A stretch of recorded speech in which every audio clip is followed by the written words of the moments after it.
As we grew and branched out, I was trying to think a little bit about what I would compare the college with, if it were a flower or something.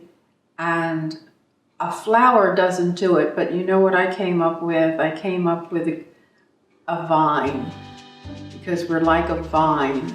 We grow, we have many offshoots, and those offshoots are the evolution as we see it today into departments that actually grew like a vine, one by one, and flourished.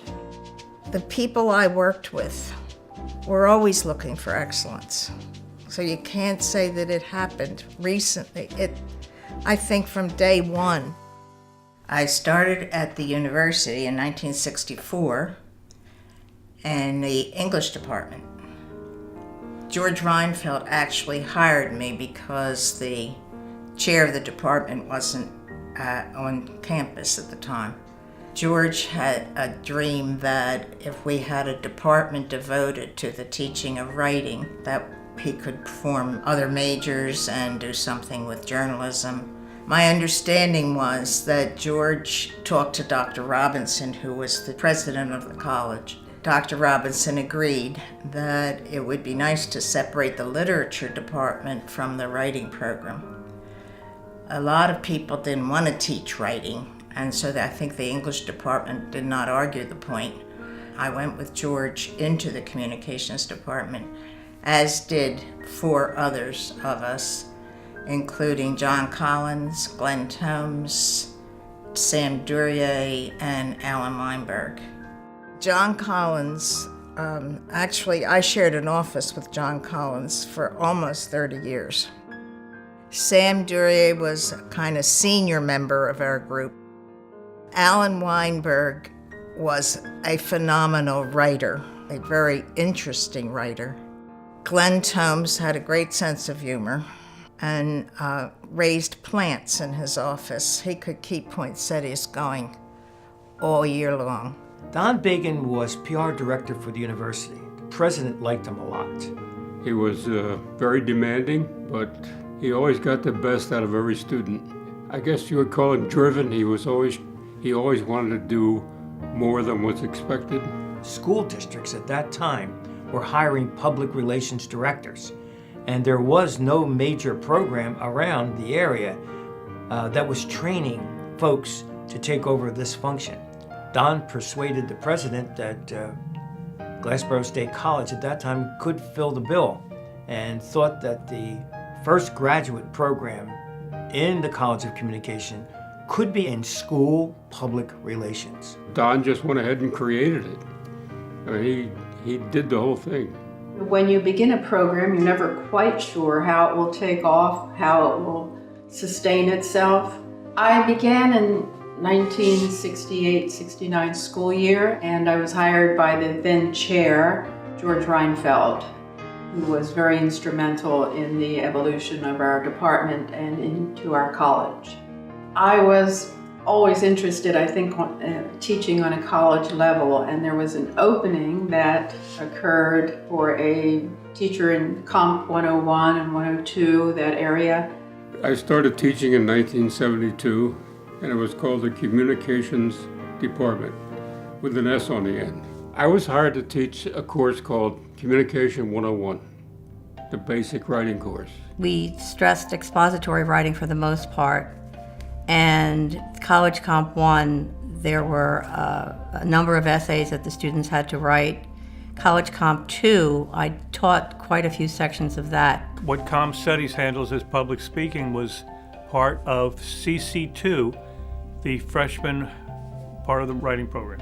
What was new for me was in the College Comp 2, oftentimes they would, faculty would film the students doing their speeches and everything.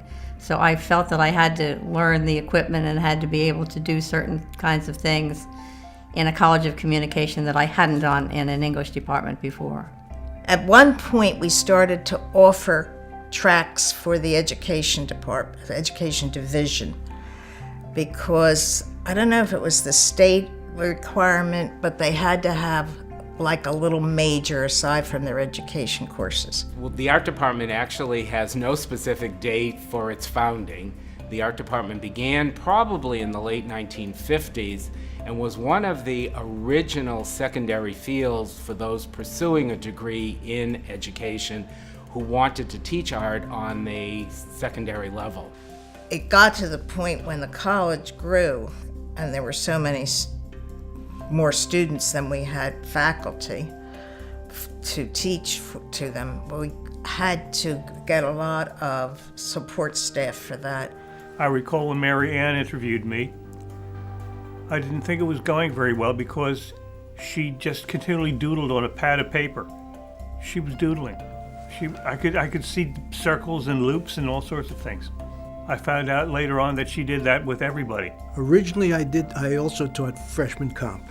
We called it 101 at the time, so I taught 3 or 4 sections of 101. Interestingly enough, we had to get help from the English department to come and help us teach writing in the communications department, which I thought was a very interesting phenomenon. I was so thrilled to get a teaching job, teaching at a place that I was interested in. Most of the places that you applied to back then were in English departments. And I had an undergraduate degree in English, but that's not what really appealed to me that much. I applied here because they had a communications department, so that somebody here had the notion that the word communications meant more than freshman writing. And so it was my hope that it would be able to grow, and flourish a little bit. And I didn't at all come in with the notion of having anything to do with it. At one point, early on in the program, Tony Libro and George Reinfeld started the Women's Studies program. We wanted to integrate into our teaching concepts that had to do with gender and sexism. We had a broad-based group of people who came together to develop courses for this program. And so our department was one of the first to develop a course to teach. It was Women in Perspective, which I taught for many years.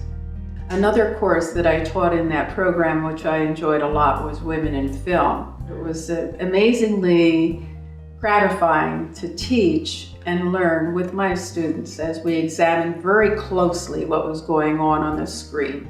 Now, the writing that we saw the students do in those early days prepared them structurally, logically, to also be able to take in all of the other courses we were teaching, like in case studies and PR planning and research. Different people with different interests started to initiate the idea that it would be nice to have this track. There was radio, TV, film, public relations, advertising, creative writing. I started teaching the Journalistic Writing 1 course, and then at that point the journalism program began to be developed into a full-scale program. We were working artists teaching, and I think our faculty tend to have that background where they are working in their fields, and that energizes the classroom in a way that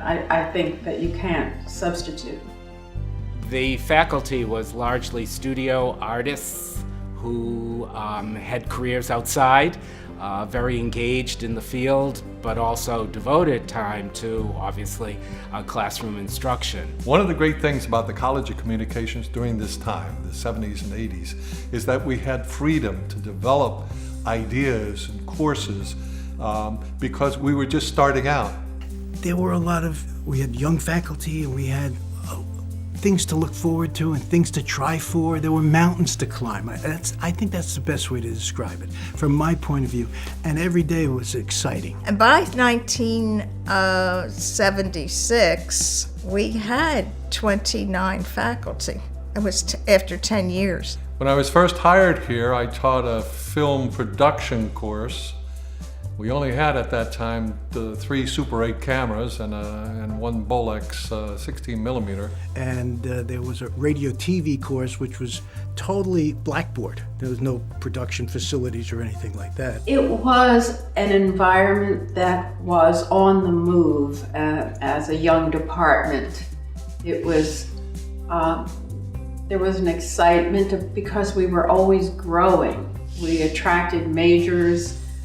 We attracted new programs, we attracted new faculty. There were colleges all over that recognized some of the things we were doing, and students were flocking to our program. We were getting lots and lots of majors, and I don't think they believed that could happen when we first started out.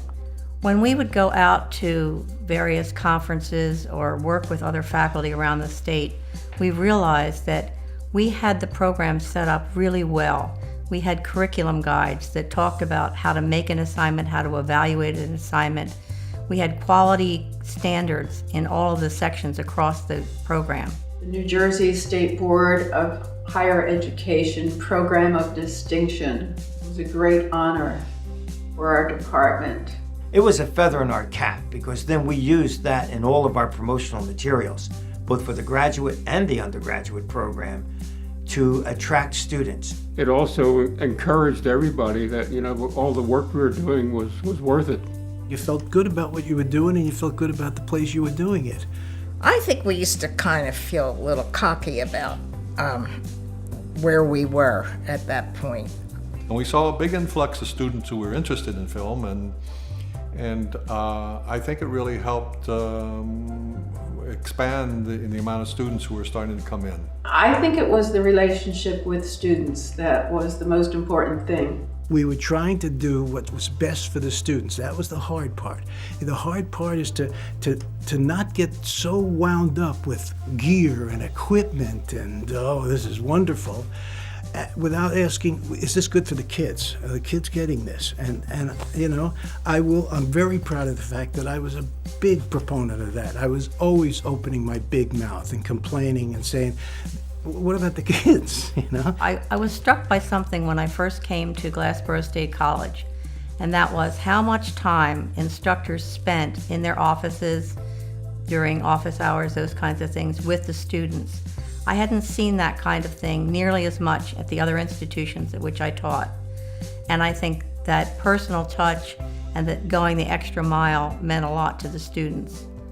As we look back, it was quite a whirlwind as we moved from the department to the school to the college. Well, in 1994, there was a feasibility study for the School of Communication. We were part of this large department of liberal arts and sciences, but we were, I think, the largest entity within that. It was almost a matter, it had to happen at some point because we were getting so big and not powerful, but strong.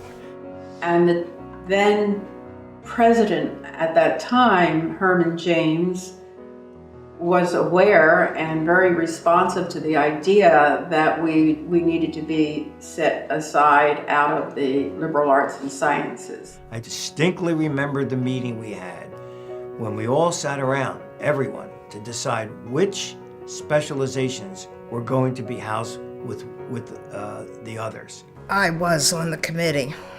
I made sure I was on the committee. I knew I was retiring, and I wanted to make sure that the writing component or the program that we were was in the new School of Communications. The faculty were really charged. They really had a lot of good ideas and they wanted to put them forward. I don't think anyone realizes what a tentative step we were taking, how tentative it all felt, because we were venturing into unknown waters and we were not sure if in fact we would sink or swim. We ended up with a beautiful design, I think, and the writing program was there.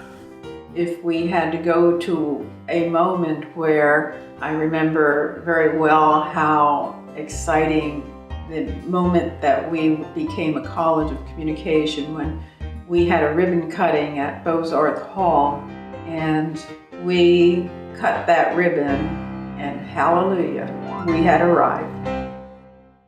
In 2012, the university was restructured, and part of the restructuring that went on, the art department went from the College of Fine and Performing Arts into the College of Communication. And so the name for the College of Communication had to be adjusted to incorporate the visual arts, so we are the College of Communication and Creative Arts. Especially at the beginning when I was young. I just presumed that I was going to teach freshman writing for the rest of my career at Glasper. I never thought about majors, or I didn't have George's dream. I didn't know what he was thinking at the time. It always depends on the people that are involved, and those people have shown themselves over the years to be so dedicated and so willing to give of themselves that the college has flourished as a result. All of the professors in our department were striving towards excellence. Whether we achieved it or not all the time is another question, but it really motivated us all to move forward. And I was very happy during my years here because we had that kind of positive thrust towards things. The word excellence in the history of the College of Communication means to me the professors, the excellent professors who taught here. They were giants in their field. As chair over those years, I went into a lot of classrooms to evaluate my colleagues, and I saw good teaching again and again. Well, in general, the word excellence, for me, brings to mind turning out quality students. My goal has always been to turn students out, whether it's from radio, TV, film, or a college of communication, or the whole institution, as far as I'm concerned, smart. Excellence is difficult to measure. We need to measure, but we don't always know how. But I'll tell you one way that we measure, and that is 20 years after you're out of school, a student comes up to you and says, "You changed my life." That's how you measure. And it's always wonderful for me to get those kinds of responses because sometimes knowledge does take a while to percolate. I feel I'm planting seeds, it's like gardening, and then all of a sudden things blossom. When I was teaching here at the beginning, I didn't think a whole lot about the big picture. It wasn't until the end that I began to see how far we had come. We've grown all these years, and we've never dropped back. We never fell back. We never stumbled. We never fell over. I'm not sure now where the College of Communication can go that it hasn't already been, because it has been so successful. But I know for sure that it will, like that vine, branch out and go in directions that we can only begin to imagine and continue to excel as it always has.